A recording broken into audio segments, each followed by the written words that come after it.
Hola, buenos días a todos. Mi nombre es David Escors. Bienvenidos a mi canal de Física Moderna. Y en esta lección, en este vídeo, vamos a hablar de por qué la velocidad relativista de cualquier cosa es siempre c, es decir, la velocidad de la luz.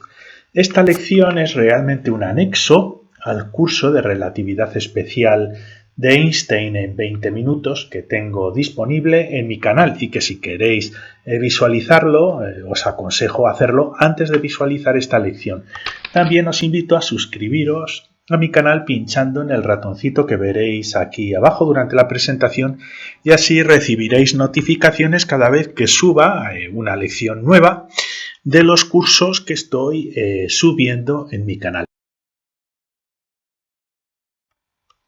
Pues muy bien, este vídeo, esta pequeña lección, responde a una pregunta que, como no, Alfredo, que está muy interesado, es un seguidor muy interesado y tiene siempre preguntas muy interesantes, pues es una pregunta, más bien una petición que me hizo Alfredo y que fue secundada por Juan, que también es un fiel seguidor del canal.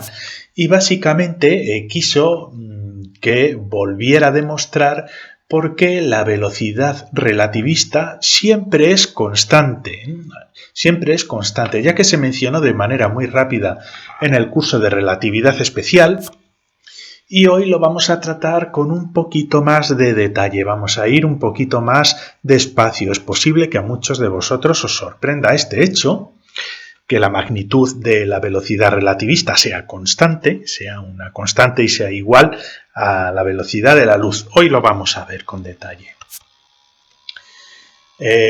Antes de visualizar esta lección, si sois nuevos en mi canal y para poder comprenderla bien podéis ver esta otra, también este otro anexo al curso de relatividad especial donde hablamos de los conceptos fundamentales de relatividad especial. Alguno de ellos se va a utilizar en esta lección. Pues muy bien, en primer lugar vamos a comenzar con la velocidad tal y como está descrita por la física de Newton, donde realmente pues no hay un valor límite o una limitación frente a las velocidades que puede alcanzar una partícula. Os quiero recordar que toda la física newtoniana está descrita en un espacio de tres dimensiones espaciales, que vamos a nombrar aquí con coordenadas cartesianas, x, y y z, y que además la física de Newton, este espacio de Newton, viene dado por una métrica, es decir, la distancia cuadrática de la distancia al cuadrado entre dos puntos cualesquiera, cumple la regla de Pitágoras, es decir, las distancias cuadráticas en los ejes X, Y y Z. Esta es la regla de Pitágoras. Si no sabéis de lo que estoy hablando, os aconsejo fuertemente visualizar el curso de relatividad especial, sobre todo la primera lección, y así sabréis que es una métrica del espacio-tiempo, ya que para entender este anexo es importante tener unas pequeñas bases. Pero bueno, esta es la métrica donde los pequeños intervalos diferenciales de espacio vienen dados por las sumas cuadráticas de pequeños intervalos en las coordenadas x, y y z. Esto es básicamente el teorema de Pitágoras. Pues muy bien, teniendo en cuenta estos conceptos, lo que vamos a hacer es calcular la magnitud del vector velocidad. Ya sabéis que la velocidad en física newtoniana es un vector que tiene una dirección, tiene un sentido y tiene una magnitud, un tamaño, y el tamaño es indicativo de esa magnitud en velocidad que tiene, pues por ejemplo, un objeto, y podemos representar a nuestro vector así, y los vectores en física se representan con una V y con una flechita aquí debajo, para indicar que es un vector que tiene dimensionalidad, que tiene tres dimensiones. Y por lo tanto podemos descomponer los componentes del vector velocidad en tres subcomponentes, en tres proyecciones, en el eje de las x, de la y y de la z. y esto lo podemos representar en forma de un vector columnar con una columna, donde aquí tenemos el componente x de la velocidad y por eso le ponemos un superíndice x, el componente y y el componente z. Los pongo como superíndices porque si no tenéis experiencia en relatividad, os quiero ir introduciendo poco a poco a la notación tensorial de Einstein, donde los componentes de los vectores se representan con un superíndice o con un subíndice dependiendo de si están en la coordenada x, y y z. Tengo muchas lecciones donde hablamos sobre ese tema, pero por el momento no es estrictamente necesario. Pues muy bien, queremos calcular la magnitud de nuestro vector velocidad. ¿Cómo lo hacemos? Pues la manera más simple y más directa es calcular el cuadrado de su dimensión, el cuadrado de su magnitud.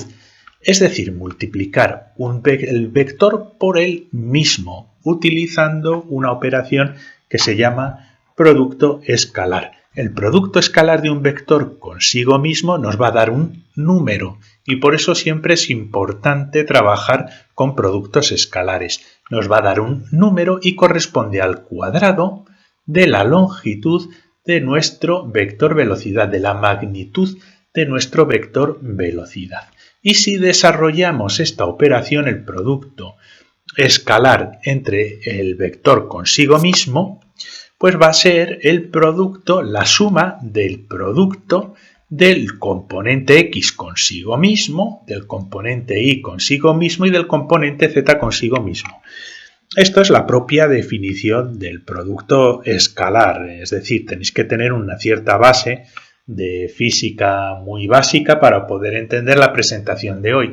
Y fijaos que en vez de representarlo como lo podríamos hacer, como se suele hacer, con vx al cuadrado más vi al cuadrado más vz al cuadrado, esto es básicamente lo mismo, es el componente vx multiplicado consigo mismo, es vx al cuadrado, más vi al cuadrado más vz al cuadrado, pero utilizo una notación propia de la notación tensorial, que es muy importante en relatividad, y que denota esa multiplicación de un componente con el otro componente, de acuerdo con el mismo componente del vector. Y esto vuelve a ser el teorema de Pitágoras.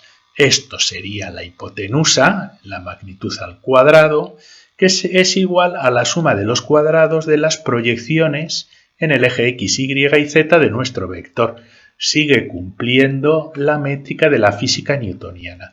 Pero esta es la manera de calcular las magnitudes para los vectores, con el producto escalar de un vector consigo mismo, que es igual a la suma de los cuadrados de los componentes x, y y z. Esto en notación tensorial, sobre todo en física relativista, sustituimos x, y y z por números, siendo un superíndice y un subíndice 1 representativo del eje de las x. Como veis, pues hemos sustituido las x por un 1, las y por un 2 y las z por un 3. Pero esto es básicamente notación, es mucho más simple trabajar con números que con letras.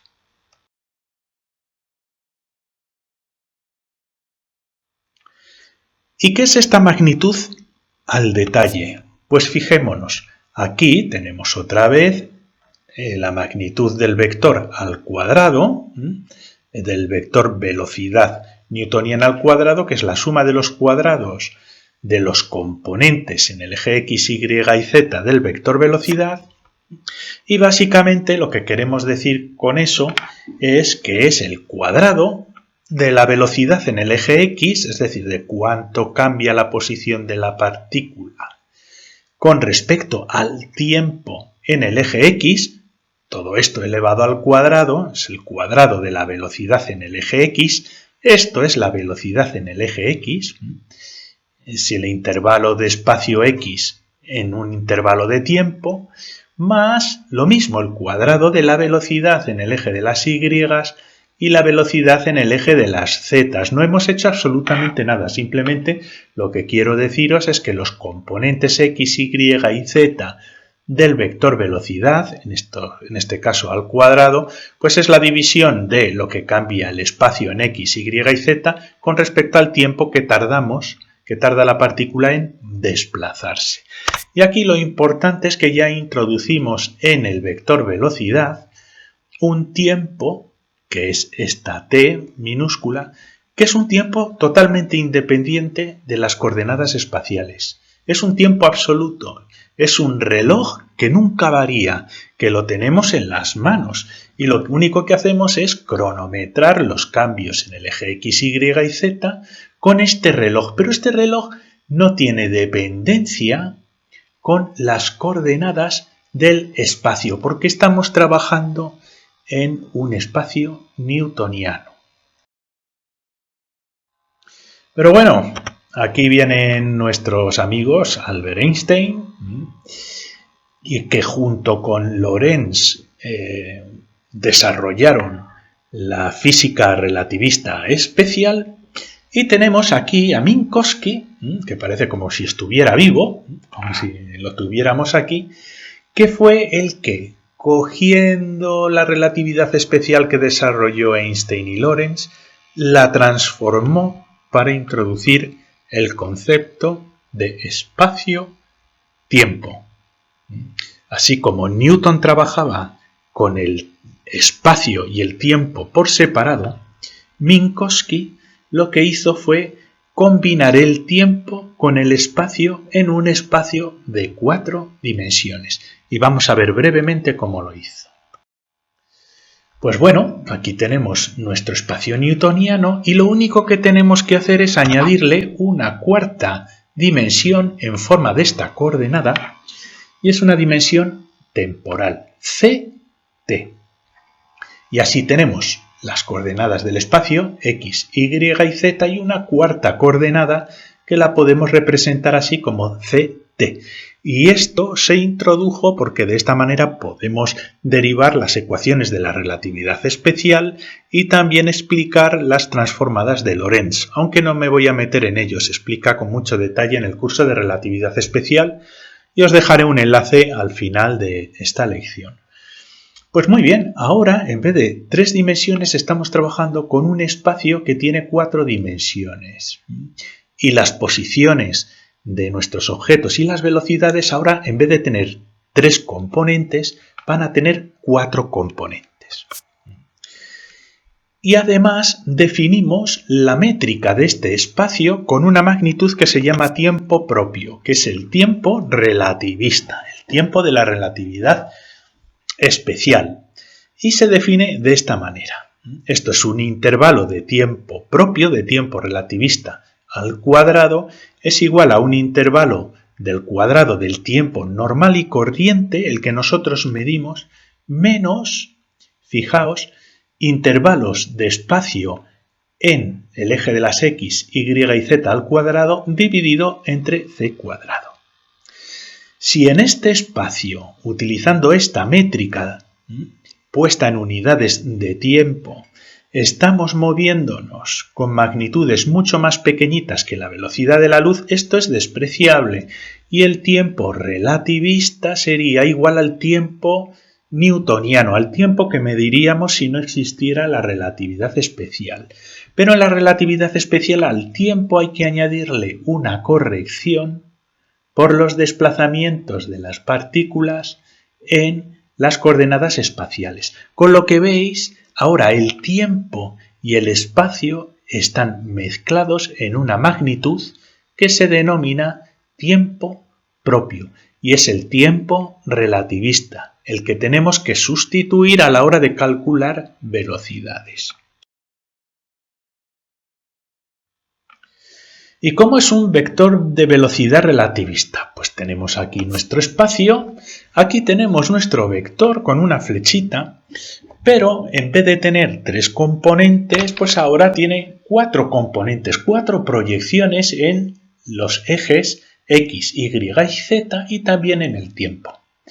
Y tenemos por primera vez que introducir un componente de velocidad en el tiempo, el cambio de esta coordenada con respecto al tiempo relativista, aparte de introducir los componentes de la velocidad en el eje X, en el eje Y y en el eje Z.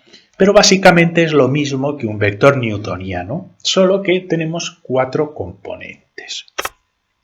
Y aquí, a la hora de calcular el tamaño, la magnitud de nuestro vector relativista, tenemos que hacer exactamente igual que lo que hicimos en física relativista, el producto escalar del vector consigo mismo.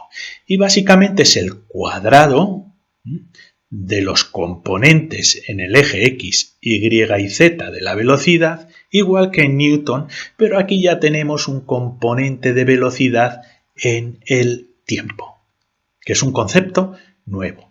Y además, fijaos, es también cuadrático, igual que estos componentes, es el componente tiempo multiplicado con el componente tiempo de la velocidad, y además tenemos que añadir un signo negativo, porque no voy a entrar en muchos detalles.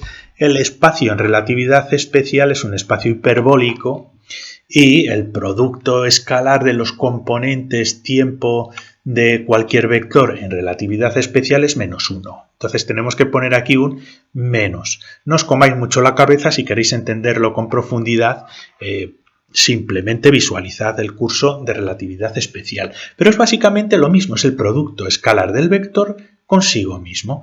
Pero ahora tenemos este componente adicional.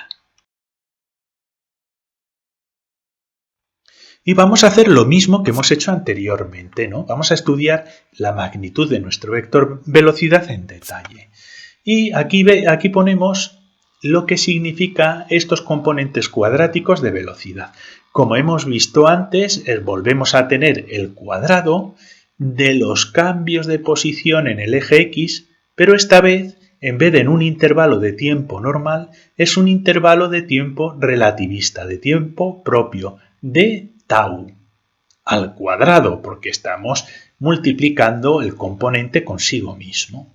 Entonces es el cuadrado de la velocidad en el eje X, pero con respecto al tiempo relativista, que ya no es absoluto, porque tiene dependencia tanto del tiempo de coordenadas como del espacio. Y lo mismo pues con el componente de las Y, este es el cuadrado de la velocidad en el eje de las Y, pero con respecto al tiempo relativista, y lo mismo pues sucede aquí en el eje de las Z. Pero además aquí tenemos que meter la velocidad de nuestra coordenada tiempo. ¿Y cómo es la velocidad de nuestra coordenada tiempo? Pues el cambio en ct, el cambio c es una constante, puede salir fuera, es el cambio del tiempo que nosotros mediríamos como si fuéramos Newton con respecto al cambio del tiempo relativista. Es una medida de velocidad del tiempo que nosotros observamos con respecto del tiempo definido en relatividad especial. En la mayor parte de las ocasiones, esta magnitud y esta magnitud son prácticamente la misma, ¿de acuerdo? Son prácticamente la misma, pero a velocidades y fenómenos relativistas ya es diferente, ¿de acuerdo? Entonces hay que introducir este otro componente. Y este componente, acordaos, c cuadrado dt cuadrado d tau al cuadrado, es el cuadrado del componente tiempo del vector velocidad en relatividad. Y esta es la magnitud al cuadrado de nuestro vector velocidad relativista. Y es igual a los cuadrados de la velocidad del tiempo, cuadrado de la velocidad en X, más cuadrado de la velocidad Y, más cuadrado de la velocidad en Z. Y bien, aquí viene lo interesante. ¿Cómo sabemos que esta magnitud que nosotros tenemos aquí es constante? Porque, bueno, así a priori no parece, no tiene por qué parecer que sea constante. ¿Cómo sabemos que esto es constante? Acordaos de esta estructura. Vamos ahora a estudiar el tiempo propio. Vamos a hacer un cambio y vamos a estudiar la propia definición del tiempo propio en relatividad especial. Y como hemos visto, es igual al tiempo de coordenadas al cuadrado menos estas magnitudes, estos intervalos de espacio en x, y y z al cuadrado dividido c cuadrado.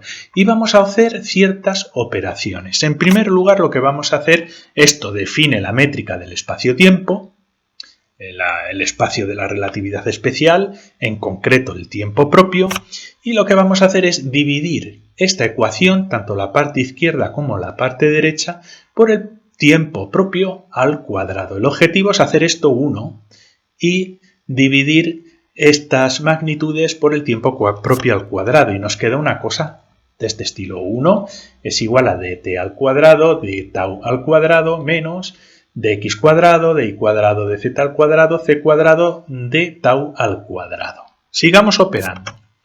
Vamos a multiplicar la izquierda y la derecha por menos c al cuadrado. ¿Por qué? Porque el objetivo es quitar este c cuadrado de ahí.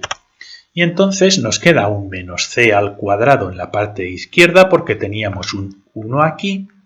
Aquí nos cambia el signo y nos aparece un menos c al cuadrado, de t cuadrado, de tau al cuadrado, más de x cuadrado, de y cuadrado, de z al cuadrado dividido de tau al cuadrado.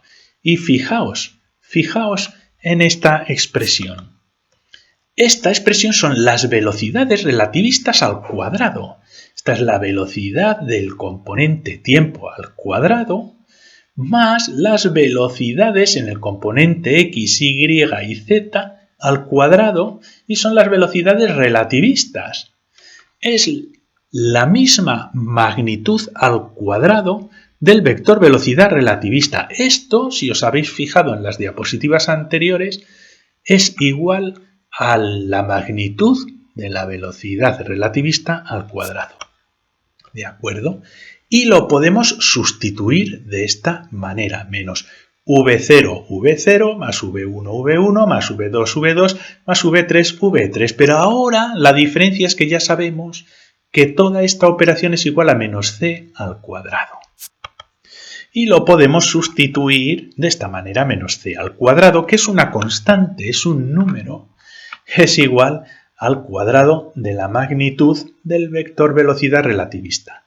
Da igual con qué velocidad nos estemos moviendo, qué partículas se estén moviendo. En relatividad especial y en relatividad general, el cuadrado de la magnitud del vector relativista va a ser siempre igual a menos c al cuadrado. Y aquí seguro que preguntáis una cosa. Es que la magnitud del vector velocidad relativista es una magnitud imaginaria, porque aquí podríamos hacer la raíz cuadrada y tendríamos un signo negativo. Pero realmente no es así. Aunque esto se representa como el cuadrado de una magnitud, la realidad matemática es que es realmente una operación de producto escalar entre dos vectores. Es una contracción entre un índice contravariante y covariante y una suma de los componentes de, en este caso, un vector. Vosotros que sigáis el curso de relatividad, esto seguro que inmediatamente lo reconocéis. Es justo la definición del producto escalar de un vector consigo mismo. ¿De acuerdo? No es exactamente una operación de una magnitud al cuadrado. ¿De acuerdo? Aquí interviene un tensor métrico del que no estamos hablando, cuyo componente tiempo-tiempo es menos 1, por ejemplo. ¿De acuerdo? Entonces esto simplemente podríamos simplificarlo poniendo un más aquí, c al cuadrado. Y entonces decir que la magnitud cuadrática de un vector relativista es c. Este signo menos simplemente denota, es un producto de esta operación que tenemos aquí, que no es exactamente elevar al cuadrado. Así que esto lo único que nos indica es que la magnitud del vector velocidad relativista es una constante, es un escalar, es un número y siempre es igual a este número, menos c al cuadrado. Pero si trabajamos con otra firma lorentziana, pues será igual a más c al cuadrado. No os comáis mucho la cabeza, lo importante es que veáis que es una constante. ¿Por qué? Porque ahora lo que podremos hacer es ver exactamente cómo encajamos esto con nuestra visión newtoniana.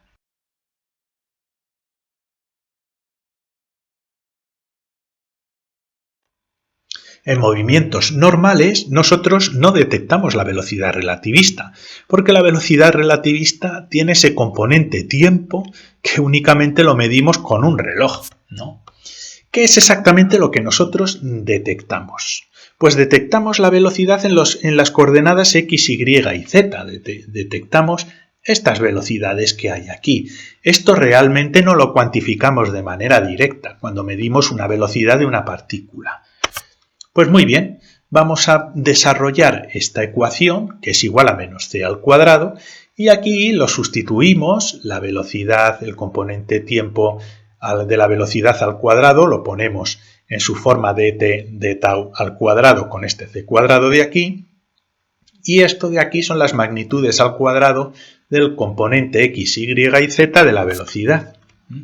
Y entonces le damos la vuelta. Lo que hacemos es pasar estos componentes de la velocidad a la izquierda y entonces nos queda la ecuación como un c cuadrado de t cuadrado de tau al cuadrado menos c cuadrado. Tenemos esta operación de aquí. Esto es lo que nosotros medimos en la realidad todos los días. ¿Y qué es eso? Pues eso es la magnitud del vector velocidad más parecido al newtoniano, y por eso lo pongo en color verde, aunque estemos utilizando el tiempo propio relativista, pero en desplazamientos normales y corrientes equivale al tiempo que medimos en nuestro reloj. Entonces esta es la magnitud del vector velocidad al cuadrado que realmente nosotros medimos en nuestra experiencia. Y es igual a c cuadrado de t cuadrado de tau al cuadrado menos c cuadrado. Y si habéis visto el curso de relatividad o también la lección que os he indicado al principio de este vídeo sobre los conceptos fundamentales de relatividad, muchos de vosotros reconoceréis que dt al cuadrado dividido d tau al cuadrado se puede sustituir por el factor gamma de Lorentz de la relatividad especial. Entonces, esto de aquí lo podemos sustituir como el factor gamma. Y si veis, la velocidad que nosotros detectamos todos los días en nuestras partículas es igual a c cuadrado multiplicado por una magnitud que es ligeramente superior a 1. Y después le restamos la velocidad de la luz, con lo cual la magnitud que nos queda aquí es una magnitud pequeñita en comparación a la velocidad de la luz. Es decir, cuando medimos las velocidades de las partículas no relativistas son velocidades muy pequeñitas. Y esas velocidades muy pequeñitas son la diferencia de medir esta cantidad c al cuadrado por el factor gamma al cuadrado y restarle c al cuadrado. Y esto nos da un número real, así como antes quizás teníamos problemas para visualizar la magnitud del vector relativista en su conjunto como la raíz cuadrada de un número negativo. Cuando nos estudiamos en el mundo newtoniano ya vemos que esto de aquí siempre nos va a dar un número real, ¿de acuerdo? Esto nos va a dar un número real y va a corresponder a la magnitud del vector velocidad newtoniano, el que nosotros medimos, como resultado de esta operación. Como conclusiones, pues la magnitud de la velocidad relativista es constante, como habéis visto aquí. Está expresada en forma de una contracción tensorial. Realmente no lo podemos expresar como el cuadrado de una magnitud. Es realmente un producto escalar entre un vector consigo mismo. E incluye la velocidad en el tiempo respecto al tiempo relativista. Contiene ese componente nuevo que le da a la relatividad especial y a la relatividad general ese carácter especial que tiene. Pues muchas gracias por vuestra atención, espero que os haya gustado. Os invito a suscribiros a mi canal para recibir notificaciones cada vez que suba un vídeo al canal y podéis pinchar en el ratoncito para suscribiros. Y os dejo aquí un enlace al curso de relatividad especial de Einstein en 20 minutos y a la lección de los conceptos fundamentales de relatividad especial. Muchas gracias y hasta la siguiente lección.